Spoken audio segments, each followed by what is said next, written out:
Alin sa mga sumusunod ang paglabag sa traffic sign? A. Pagmamaneho ng nakainom ng inuming nakakalasing.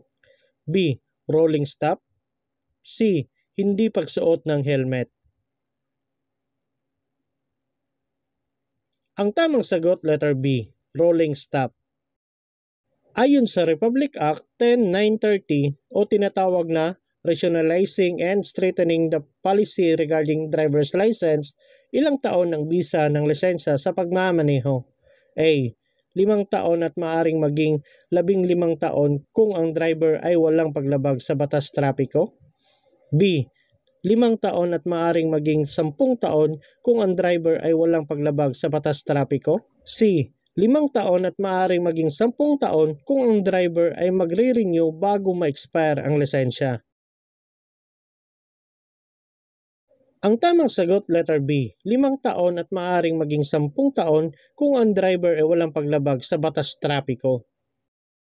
Bukod sa mga rotors ng preno, mga pad ng preno, mga pipa ng preno, ano pa ang ibang mahalagang bahagi ng preno na ito? A. Yapakan ng preno. B. Brake caliper. C. Lining ng preno. Ang tamang sagot, letter B. Brake caliper. Ano ang dapat mong suriin kung may narinig kang hindi normal na ingay habang inililiko ang manibela? A. Belt ng steering. B. Belt at level ng langis sa steering. C. Langis ng steering. Ang tamang sagot, letter B. Belt at level ng langis sa steering.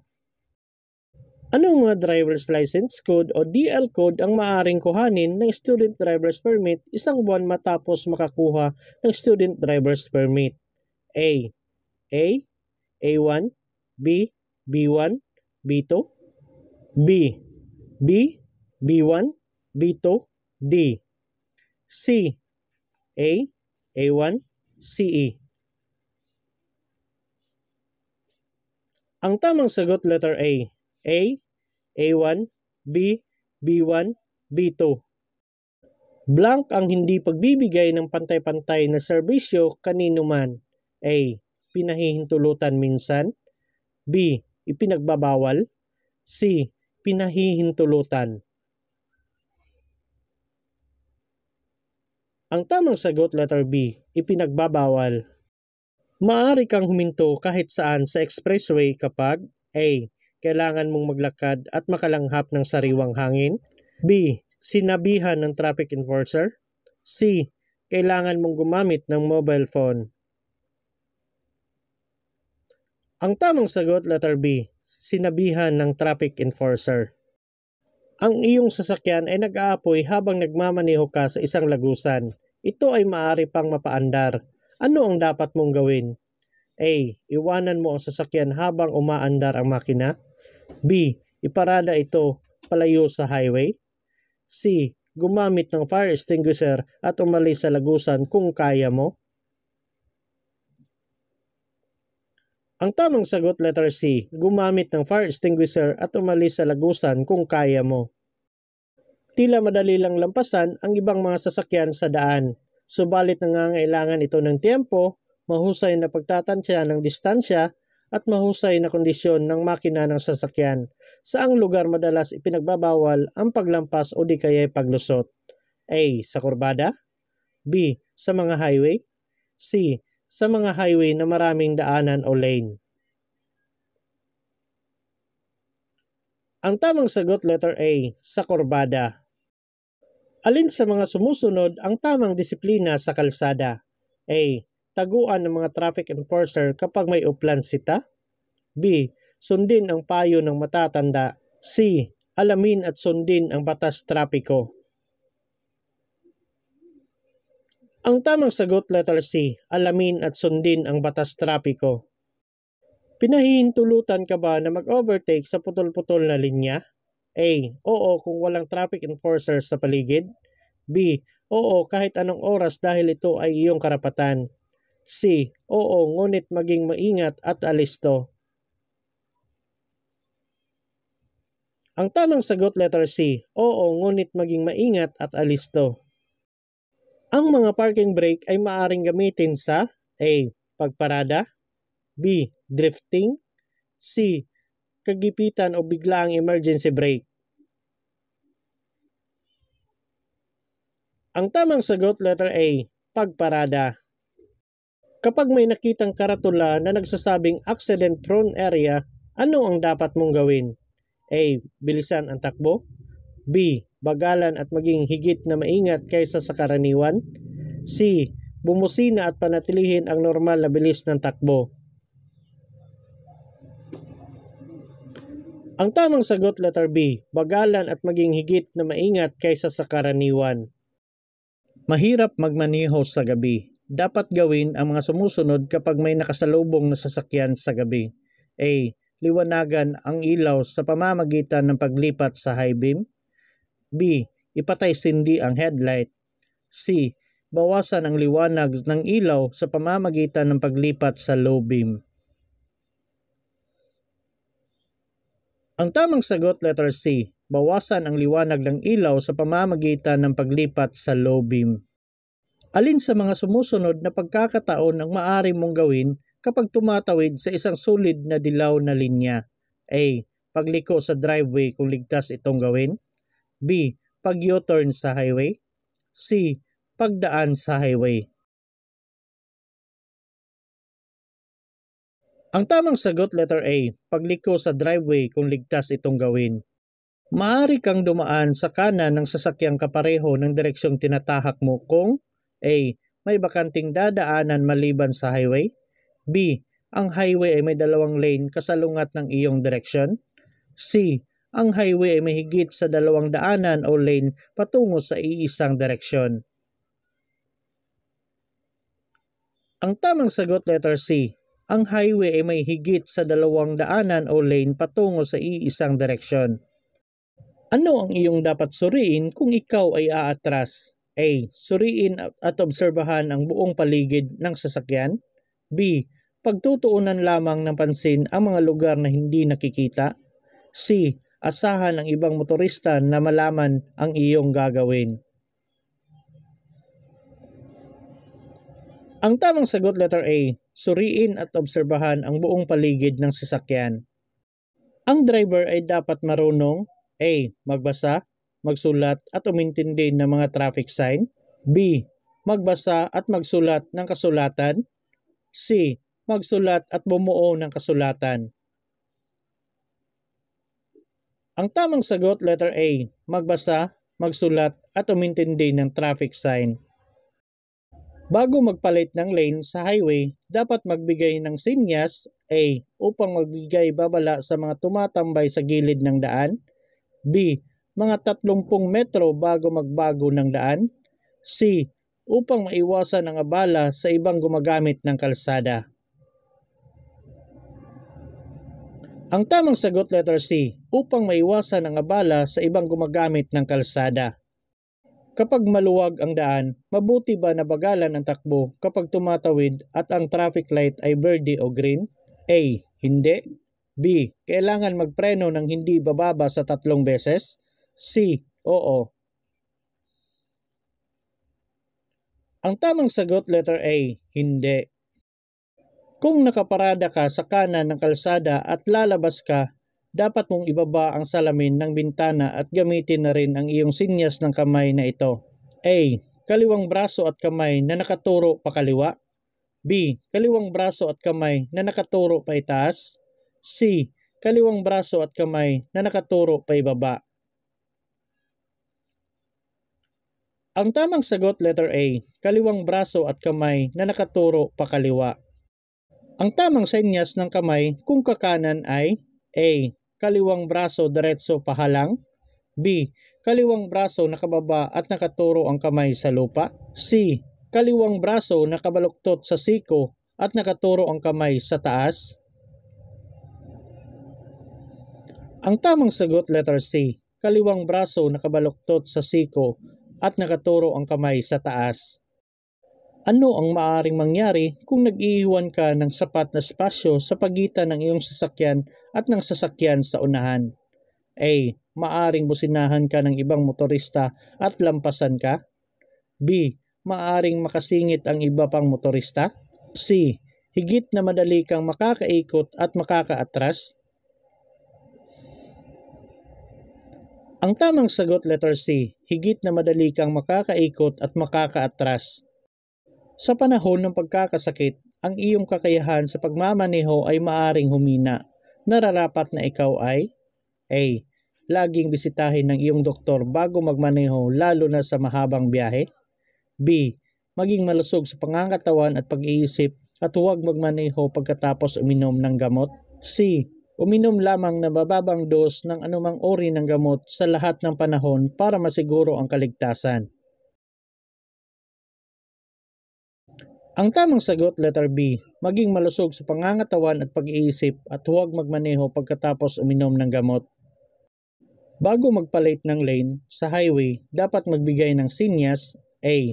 Upang magbigay babala sa mga tumatambay sa gilid ng daan. B. Mga 30 metro bago magbago ng daan. C. Upang maiwasan ang abala sa ibang gumagamit ng kalsada. Ang tamang sagot letter C. Upang maiwasan ang abala sa ibang gumagamit ng kalsada. Ang ibang mga sign ay tinatawag na direksyon sa linya. Lumilitaw sila para idirekta ka sa tamang linya kapag nakita mo ang aktwal na sangang daan. Madalas silang nakikita A. Bago ang sangang daan. B. Sa sangang daan. C. Pagkatapos ng sangang daan. Ang tamang sagot letter A. Bago ang sangang daan. Pa-expressway ka, bakit importante na gamitin ng buo ang linya ng akselerasyon? A. Para mapabilis ang bilis katulad ng trapiko sa expressway. B. Dahil mayroong espasyo para sa pagliko kung kailangan. C. Para pwede kang bumalik. Ang tamang sagot letter A.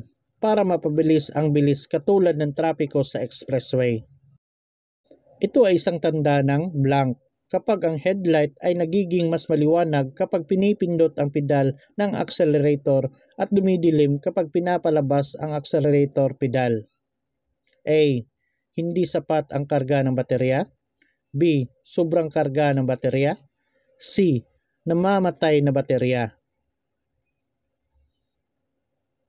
Ang tamang sagot letter C. Namamatay na baterya.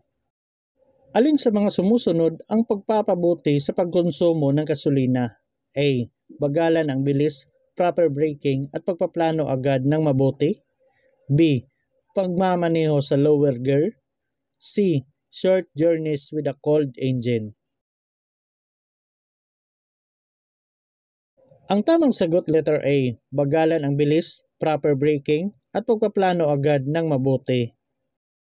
Ano ang paglabag na gawa mo kung ikaw ay mabagal ang takbo kaysa bilis na dapat? A. Walang ingat na pagmamaneho, reckless driving. B. Mabilis na pagmamaneho, speeding. C. Hindi pagsunod sa batas trapiko, disregarding traffic sign. Ang tamang sagot letter C. Hindi pagsunod sa batas trapiko, disregarding traffic sign. Ang isang senior citizen ay naghain ng aplikasyon para sa lisensya sa pagmamaneho. Pinapayagan ba ito? A. Depende kung ang aplikante ay makakapasa sa medical, theoretical at practical na pagsusulit. B. Oo. C. Hindi. Ang tamang sagot letter B. Oo. Ano ang dapat mong gawin kapag nasira ang gulong sa harap mo? A. Iwasang gumamit ng likurang preno. B. Iwasan ang pumreno sa harap. C. Iposisyon ang iyong sarili sa likod ng bahagi. Ang tamang sagot letter A. Iwasang gumamit ng likurang preno. Ang yellow box pavement marking ay pininta sa loob ng intersection na walang sasakyan ang blank. A. Pinahihintulutang dumaan. B. Pinahihintulutang huminto. C. Pinahihintulutang bumusina. Ang tamang sagot letter B. Pinahihintulutang huminto. Kailan ka maaaring bumusina? A. Kapag may nais tawaging kaibigan. B. Kapag gustong kumuha ng right of way. C. Kapag magbibigay babala sa iba. Ang tamang sagot letter C. Kapag magbibigay babala sa iba. Sumusunod ka sa student driver na nakatigil sa kanto. Dapat kang A. Simulan mong buksan ang iyong makina kung matagal itong magbukas. B. Magpasensya dahil maaari silang magkamali. C. Agad silang lagpasan at magmaneho. Ang tamang sagot letter B. Maging magpasensya dahil maaari silang magkamali. Ang isang nahuli na pampublikong sasakyan na may nasuspinde o nakansela na CPC ay maaaring maiuri bilang A. Pansamantala, B. Kolorom, C. Labas sa rota. Ang tamang sagot letter B. Kolorom. Ano ang paglabag ng driver kung nagpapatakbo ito ng sasakyang kumikislap ang ilaw ng preno? A. Sagabal sa daan, B. Illegal na modifikasyon, C. Hindi ligtas sa pagmamaneho. Ang tamang sagot letter B. Illegal na modifikasyon. Ano ang gamit ng U-turn signal light? A. Upang lumiwanag ang kalsadang dadaanan, B. Upang mapanatili ang bilis ng takbo sa kalsada, C. Upang magbigay ng sinyas sa iba pang mga driver o mga gumagamit ng kalsada na ikaw ay liliko. Ang tamang sagot letter C. Upang magbigay ng sinyas sa iba pang mga driver o mga gumagamit ng kalsada na ikaw ay liliko. Maaari kang dumaan sa kanan ng sasakyang kapareho ng direksyong tinatahak mo kung A. May bakanting madadaanan maliban sa highway, B. Ang highway ay may dalawang lane kasalungat ng iyong direksyon, C. Ang highway ay may higit sa dalawang daanan o lane patungo sa iisang direksyon. Ang tamang sagot letter C. Ang highway ay may higit sa dalawang daanan o lane patungo sa iisang direksyon. Ang mga karaniwang gumagamit ng langis at dahilan ng polusyon sa hangin ay A. Paggawaan ng semento, B. Mga pinagkukunan ng langis, C. Dimotor na sasakyan. Ang tamang sagot letter C. Dimotor na sasakyan. Niresetahan ka ng iyong doktor ng gamot. Bakit kailangan mong itanong kung paano ito makakaapekto sa iyo? A. Sasabihin mo sa iyong insurance company tungkol sa gamot mo. B. Ang gamot na iyong iniinom ay maaaring makaapekto sa iyong pandinig. C. Ibang uri ng medisina ay maaaring makapagdulot ng pagbagal ng iyong reaksyon. Ang tamang sagot letter C. Ang ibang uri ng medisina ay maaaring makapagdulot ng pagbagal ng iyong reaksyon. Ang pinakamataas na parusa para sa pagtanggap ng walang respeto o mayabang na driver. A. Parusa at pagkumpiska ng lisensya sa pagmamaneho. B. Parusa sa pera at pagkansela ng CPC kung saang otorisado ang unit. C.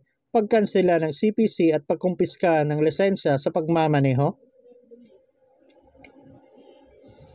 Ang tamang sagot letter B. Parusa sa pera at pagkansela ng CPC kung saan otorisado ang unit. Ano ang dapat mong gawin kung nagmamaneho ka ng gabi sa mga kalsada sa bundok? A. Bumusina kapag papalapit sa kurbada. B. Mag-ilaw at bilisan ang takbo. C.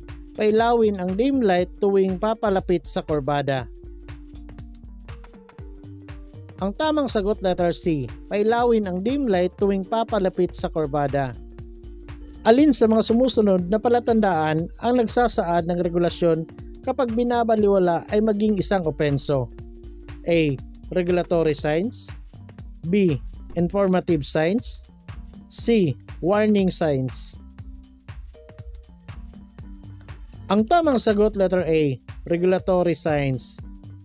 Ang DL ay para sa driver's license samantalang ang VIN or BIN ay para sa A. Vehicle Identification Number, B. Vehicle Information Number, C. Very important non-professional driver. Ang tamang sagot letter A. Vehicle Identification Number. Magkano ang parusa sa unang openso ng pagpapasakay sa harapang upuan sa bata na 6 na taong gulang pababa? A. 1,500 pesos. B. 1,000 pesos. C. 2,000 pesos. Ang tamang sagot, letter B, 1,000 pesos. Kapag nasiraan ka ng sasakyan sa daan, ano ang gagawin mo? A. Iwan mo ang sasakyan at tumawag ka ng mekaniko. B. Patayin ang makina at tumawag ng mekaniko. C. Pailawin ang hazard warning light at maglagay ng EWD or early warning device 10 metro man lamang sa likuran ng nakahintong sasakyan. Ang tamang sagot, letter C. Pailawin ang hazard warning light at maglagay ng EWD 10 metro man lamang sa likuran ng nakahintong sasakyan. Kung ikaw ay pumaparada sa tabi ng sasakyang nakaparada, ikaw ay A. Nakakasagabal sa malayang daloy ng trapiko. B. Magbabayad ng halagang doble ng dapat bayaran ng nakaparadang sasakyan. C. Obligadong bayaran ng triple ang parking fee. Ang tamang sagot, letter A. Nakakasagabal sa malayang daloy ng trapiko. Ano ang pinakamabuting alituntuning pangkaligtasan habang ikaw ay nagmamaneho? A. Bumusina upang igiit ang iyong karapatan sa daan. B. Laging igiit ang karapatan sa daan. C. Huwag ipilit ang karapatan sa daan. Ang tamang sagot, letter C. Huwag ipilit ang karapatan sa daan. Ang mga karatula sa limitasyon ng bilis sa mga daan ay dapat ituro na A. Ang inirekomenda na bilis sa kahit anong kondisyon ng daan at panahon. B. Ang inirekomenda na bilis sa pinakamaayos na kondisyon ng daan at panahon. C. Ang inirekomenda na bilis sa pinaka hindi maayos na kondisyon ng daan at panahon. Ang tamang sagot, letter B. Ang hindi inirekomenda na bilis sa pinakamaayos na kondisyon ng daan at panahon. Sa karaniwang kondisyon, ano ang pinakamababang ligtas na distansya sa pagsunod? A. Hindi bababa sa 4 na segundo ang inirekomendang distansya ng pagsunod sa ilalim ng karaniwang kondisyon. B. Hindi bababa sa 6 na segundo ang inirekomendang distansya ng pagsunod sa ilalim ng karaniwang kondisyon. C. Hindi bababa sa 2 segundo na inirekomendang distansya ng pagsunod sa ilalim ng karaniwang kondisyon. Ang tamang sagot, letter C. Hindi bababa sa 2 segundo na inirekomendang distansya ng pagsunod sa ilalim ng karaniwang kondisyon. Papalapit ka sa intersection na may maraming sasakyan. Maraming lane na may mga marka. Sa huling sandali na pagtanto mo na nasa maling lane ka, dapat kang A. Ipilit ang iyong daan. B. Manatili sa lane na iyon. C. Huminto sa walang dumadaang mga sasakyan. Ang tamang sagot, letter B. Manatili sa lane na iyon. Upang mabawasan ang pinsala sa iyong sasakyan sa kapaligiran, ano ang dapat mong gawin? A. Pumreno sa maayos na oras. B. Gumamit ng makitid na mga kalye. C. Gumamit ng mga busy na rota. Ang tamang sagot, letter A. Pumreno sa maayos na oras.